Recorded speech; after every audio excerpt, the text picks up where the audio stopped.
Hi hello guys, welcome back to Suryani blogs. So ఈ బ్లాగ్లో నేను చాలా ఇంపార్టెంట్ విషయం చెప్తున్నాను, వీసా రిజెక్షన్స్ గురించి. సో వీసా రిజెక్ట్ అయితే యూనివర్సిటీ అమౌంట్ మనకి బ్యాక్ వస్తాయా లేదా, అలాగే ప్రెజెంట్ వీసా రిజెక్షన్స్ ఎలా ఉన్నాయి, అలాగే యూకేలో యూనివర్సిటీస్లో ఏదైనా లైక్ చేంజెస్ చేశారా. సో ఈ థింగ్స్ అనేది నేను ఈ వీడియోలో చెప్పబోతున్నాను. సో వీడియో అనేది స్కిప్ చేయకుండా ఎండ్ వరకు చూడండి, చాలా ఇంపార్టెంట్ థింగ్స్ అనేది మీతో షేర్ చేసుకున్నాను. వీసా రిజెక్షన్స్ అనేవి ప్రెసెంట్ జరుగుతున్నాయి యూకేకి. ఎందుకు అని అంటే మెయిన్ ఇష్యూ మనం ఫండ్స్ అనేవి సరిగా చూపించుకోకపోవడం వల్ల రిజెక్షన్స్ అయితే జరుగుతున్నాయి. ఆల్మోస్ట్ మనం చాలా మంది ప్రొఫైల్స్ చేసాం కదా.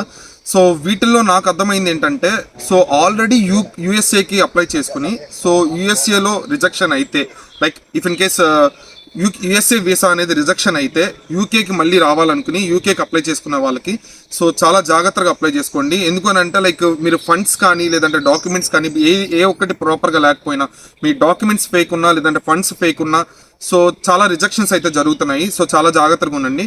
సో ఫస్ట్ అయితే నేను యూఎస్ఏ వాళ్ళకి లైక్ యూఎస్ఏకి రిజెక్షన్ అయిన వాళ్ళు యూకేకి వస్తుంటే ఎలాంటి ఇష్యూస్ ఫేస్ చేస్తున్నారనే చెప్తాను. సో దీంట్లో ఏంటంటే ఆల్రెడీ వీసా ఒకటి రిజెక్ట్ అవుతుంది కాబట్టి ఆ రిజెక్ట్ ఎందుకు అవుతుంది అనే దాని గురించి వీళ్ళు వెరిఫై చేస్తారనమాట. మనం మళ్ళీ ఎప్పుడైతే యూకేకి అప్లై చేసుకుని ఎప్పుడైతే యూకేకి ప్రాసెస్ చేసుకుంటామో అప్పుడు. సో దీంట్లో ఏంటంటే మన ఫండ్స్ అనేది మ్యాక్సిమం పీపుల్ ఎలా చేస్తున్నారంటే లైక్ పర్సనల్ ఫండింగ్ బ్యాంక్లో అమౌంట్ ఇంత అమౌంట్ అని చూపించాలి కదా, లైక్ మన యూనివర్సిటీ ఫీ, అలాగే మనకి మనం ఇక్కడ సర్వైవ్ అవ్వడానికి ఎంతైతే అమౌంట్ ఉంటుందో ఆ అమౌంట్ రెండు ప్లస్ చేసుకుని మన బ్యాంక్లో 1 మంత్ అంటే 28 days మినిమం బ్యాంక్ స్టేట్మెంట్ అనేది మనం సబ్మిట్ చేయాలన్నమాట. ఇఫ్ ఇన్ కేస్ మనకి బ్యాంక్ లోన్ రాకపోతే, ఇఫ్ ఇన్ కేస్ లోన్ తీసుకునే వాళ్ళంటే అదంతా సపరేట్, సో అది నో ప్రాబ్లము. సో ఎవరైతే బయట ఇన్వెస్టర్స్ని చూసుకుని అమౌంట్ వేయించుకుని లైక్ ఒక బ్యాంక్ అకౌంట్లో అమౌంట్ వేయించుకుని ఆ స్టేట్మెంట్ తీసుకుని ఎవరైతే సబ్మిట్ చేస్తున్నారో వాళ్ళు చాలా జాగ్రత్తగా ఉండాలి. ఎందుకంటే ఆ ఇన్వెస్టర్స్ మనకు తెలిసిన వాళ్ళు ఉండి ఐదర్ జెన్యూన్ పర్సన్స్ అయితే నో ప్రాబ్లమ్.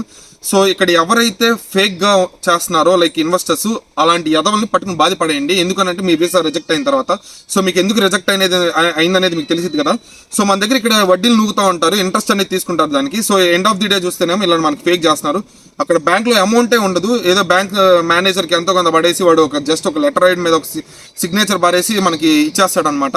సో మనం ఏమనుకుంటాం, మనం ఆల్రెడీ ఇంట్రెస్ట్ పే చేసాము, సో లైక్ మనకి ప్రాసెస్ జెన్యున్గా ఉంది, అంత ప్రాసెస్ నీట్గా అయిపోద్ది, మనం ఇంట్రెస్ట్ కూడా పే చేసాం కాబట్టి అలా థింక్ చేస్తాం. But end of the day ఏంటంటే సో మనకి ఈ రిజెక్షన్స్ అనేవి ఎక్కువ జరుగుతున్నాయి.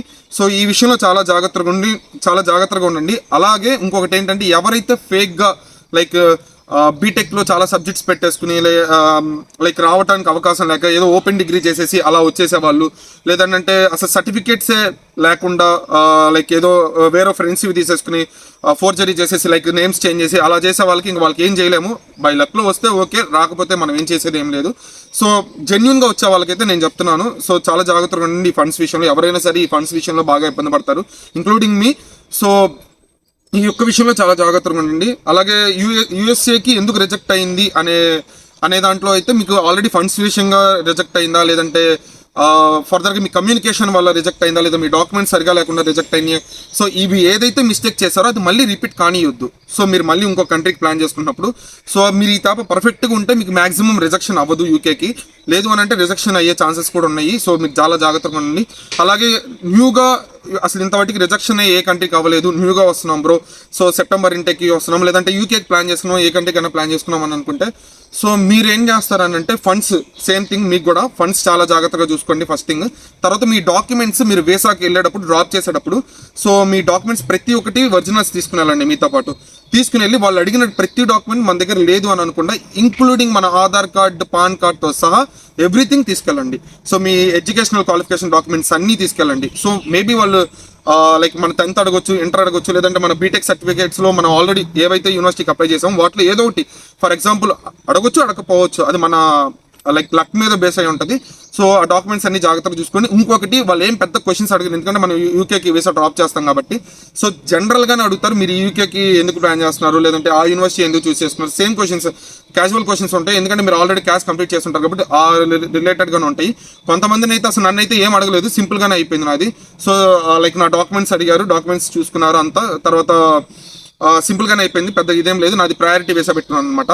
సో మీరు లైక్ నార్మల్ వీసా వెళ్ళినా, ప్రయారిటీ వీసా వెళ్ళినా, సూపర్ ప్రయారిటీ వీసా వెళ్ళినా, ఏది వెళ్ళినా సరే చాలా జెన్యున్గా మీరు ప్రాసెస్ చేసుకున్నట్లయితే ఇబ్బంది ఉండదు. ఏదైనా ఇలా బయట ఇన్వెస్టర్స్ చూసుకుని అమౌంట్ వేసుకునేటట్లయితే చాలా జాగ్రత్తగా ఉండండి. మళ్ళీ చెప్తున్నాను, చాలా జాగ్రత్తగా ఉండండి. ఎందుకంటే ఇంత ఖర్చు పెట్టి ఇంత ప్రాసెస్ చేసి, ఫర్ ఎగ్జాంపుల్ జాబ్స్ చేసే వాళ్ళైతే జాబ్ మానేసి, ఫర్ ఎగ్జాంపుల్ నా పాయింట్ ఆఫ్ వ్యూలోనే చెప్తున్నాను, మానేసి ఇలా ప్రాసెస్ చేసిన ఒకవేళ వీసా రిజెక్ట్ అయితే అది చాలా బాధగా ఉంటుంది. ఇంట్లో వాళ్ళకి కూడా చాలా టెన్స్గా ఫీల్ అవుతారు. బయట చెప్పుకోలేము. సో వెళ్ళేమటోళ్ళు కరెక్ట్గా ఉంటారు కదా, అందరూ మంచి వాళ్ళు ఉంటారనే లేదు కదా.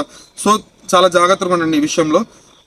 ఇంకొక థింగ్ ఏంటంటే, ఇది లైక్ యూనివర్సిటీకి సంబంధించి యూనివర్సిటీస్లో ఎలా ఉందనంటే క్యాస్ట్లో కొన్ని చేంజెస్ చేశారనమాట. ఫర్ ఎగ్జాంపుల్ మేము కొంతమంది ప్రొఫైల్స్ చేశాం కదా. సో ప్రొఫైల్స్ చేస్తే వీళ్ళకి ఏంటంటే నేను క్యాస్ట్ చూసాను అనమాట. వెస్టర్న్ యూనివర్సిటీ తీసుకోండి, లేదంటే ఈస్టర్న్ తీసుకోండి, కొన్ని యూనివర్సిటీస్ చూడండి.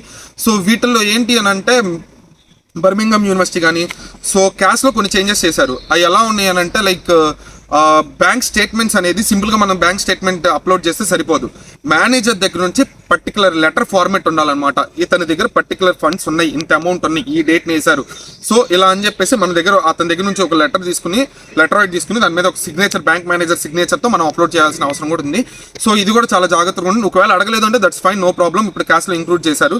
సో ఇంకొకటి ఏంటంటే మెయిన్ థింగ్ ఇప్పుడు నేను చెప్పబోతుంది ఏంటి అని అంటే లైక్ వీసా రిజెక్ట్ అయితే యూనివర్సిటీ నుంచి అమౌంట్ వెనక్కి వస్తుందా రాదా అనే దాని గురించి. సో యూనివర్సిటీస్ ఒకటి తీసుకొచ్చింది అనమాట. ఏంటి అని అంటే సో మనం టర్మ్స్ అండ్ కండిషన్స్ అనేవి మొత్తం చదవము.